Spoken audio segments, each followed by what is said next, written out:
Today I'm making this gorgeous loaf of fresh milled flour maple wheat bread. I'm gonna autolyze it using the bread machine dough cycle. Okay, to get started on our maple syrup bread, we're gonna start with 1 cup of warm water. I want it to be about 105 to 110 degrees. Just put that right into your bread machine pan. Next, we're gonna use a 1/4 cup of melted butter. You can also use a 1/4 cup of oil if you want to, but I'm gonna use a 1/4 cup of melted butter today. Just put it right on in there. And next is our maple syrup. I'm gonna use this organic maple syrup. This stuff tastes really good. I'm gonna use a 1/4 cup of this maple syrup. Just put it right on in there. I sprayed my little container, just makes it come out that much easier so you don't have any waste. Next we want 1 egg. You're gonna use just 1 large egg. You don't have to scramble it up or anything, just throw it into your bread machine pan. Next might be kind of a surprise ingredient. I'm gonna use some of this pure vanilla extract. You can also use maple extract if you have any. I don't have any, but the maple extract will give you more of a stronger maple flavor to your bread. This vanilla is just gonna kind of enhance that maple flavor, and it's gonna just make it that much better. I'm gonna use 1/2 teaspoon of this vanilla. Now this isn't a very strong tasting maple bread, just has kind of like when you make honey wheat bread. It has a slight taste, but it's really, really good and light. And our next ingredient is our fresh milled flour. I'm gonna use this fresh milled flour. This is hard winter white wheat. It's actually golden wheat. Look at this.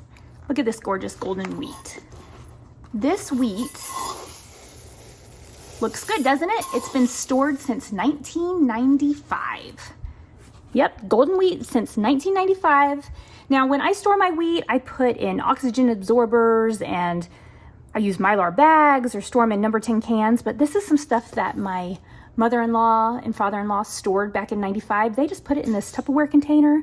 I was a little bit hesitant, but I opened it up and it is good as new. So that's what I just ground up. I used my NutriMill grinder and I just milled this up. So we're gonna use 3 3/4 cup of this hard wheat. I milled up about 2 1/4 cups of berries, and that gives me just about the right amount for 3 3/4 cups. So, now the great thing about the wheat is that it is going to be good forever as long as you keep it nice and dry and stored at a cool temperature, and it'll retain all of its nutrition. But once you grind it, you need to use it right away. So I grind it and I put it right on into my bread immediately because the nutrients start depleting really fast. So it's not something that you want to, mill up your flour once a week or anything like that. You want to mill it up and use it immediately. Okay, next ingredient is salt. I'm going to use 1 1/2 teaspoons. This is some North American ancient fine sea salt. It's pink and it's pretty, it's fun. I'm going to measure it out over here, not over my bowl, because I usually put a little bit too much in my teaspoon. 1 1/2 teaspoons. You can definitely just use plain old white table salt. That'll work just fine, but that stuff's just kind of fun. You can see it's pink, it's pretty, isn't it? Now for my fresh milled flour breads, I always let my dough autolyze. That's basically letting the dough soak in the moisture. It softens the bran. It gives it a way different texture than if you don't autolyze for your fresh milled flours and your whole wheat breads. It makes the bread so much better. So I'm gonna throw this in my bread machine. I'm gonna run the dough cycle for about 5 minutes. I'm not gonna add the yeast yet. So after I let it autolyze, then I'm gonna come back and I'm gonna just sprinkle the yeast in and let the dough cycle run. So I will show it to you at that point. Okay, I just threw it into my Zojireshi bread machine. I am going to choose the dough cycle and press start. I'm just gonna let this mix up for a few minutes. Now remember, when you do this, don't add the yeast yet. I'll show it to you in just a few minutes to show you what it should look like. The dough cycle has ran for about 5 minutes, and that is just to get all of the ingredients incorporated and to let this dough get wet. Now, this is what I'm gonna do. I'm gonna turn off the dough cycle. I'm just gonna let it sit here in the bread machine for about 45 minutes to an hour.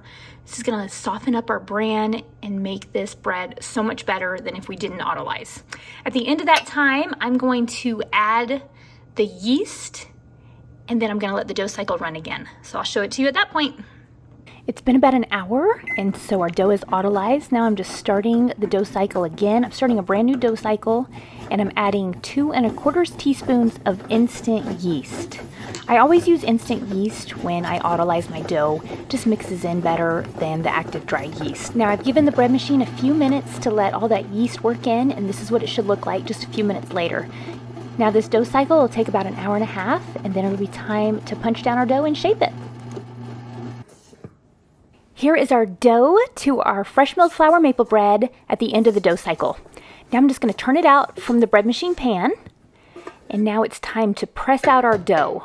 So just press it out, and I want it to be about as wide as my loaf pan. You can see my loaf pan over here. This is my cast iron loaf pan. I always bake my bread in my cast iron loaf pans because I love them. I've oiled it up really good. And I'm going to simply roll my dough down into a log or a loaf shape. This will give it really good surface tension, give you a really pretty shape of bread. Now I'm just going to pinch my ends together, kind of pinch those seams together so it doesn't burst while it's baking. Turn it over and pinch those seams together. Now I'm just going to pat on it, just get it nice and evenly rolled out, just so it's not lopsided when it's baking. But that's about all there is to shaping your loaf of bread, not too hard. Now I'm just going to throw it into my loaf pan, and voila, there it is. I'm going to let this rise on my countertop for about 45 minutes, and then it'll be time to throw it in the oven. This dough has been rising on the countertop for about 45 minutes. It's looking good, so I'm going to go ahead and throw it in the oven. I have my oven preheated to 350 degrees, and I'm going to let it bake for about 30 minutes.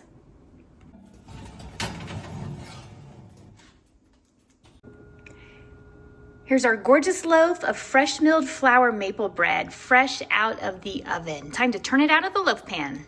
Doesn't this look good? Let's go ahead and turn it out from the loaf pan.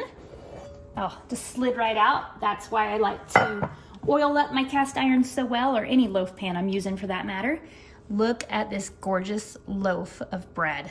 Fresh homemade bread. It just doesn't get any better than that.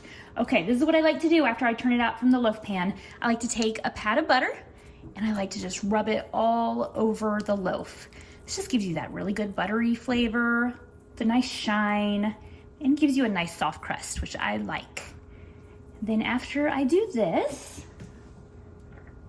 I like to just cover my bread with a tea towel, and I let that warmth and condensation just kind of give you a nice soft crust.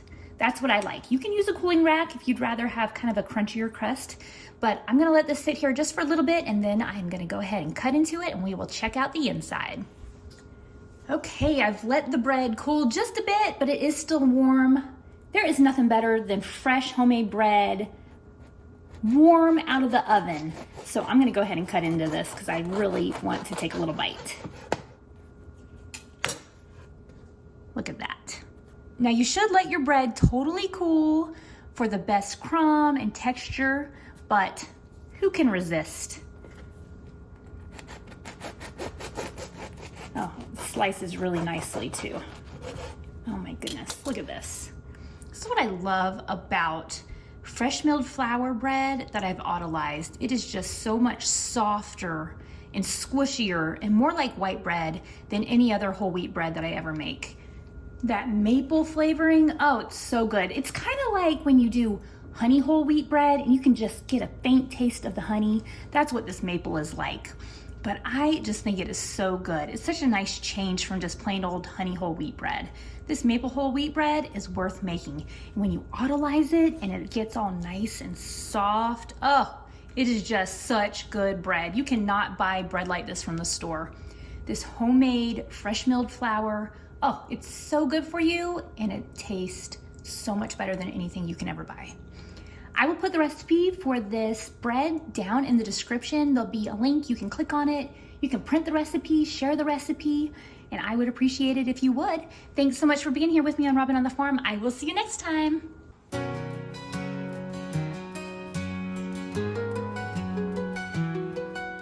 Robin's in the kitchen, dough beneath her hands, wheat from the fields and eggs from her land.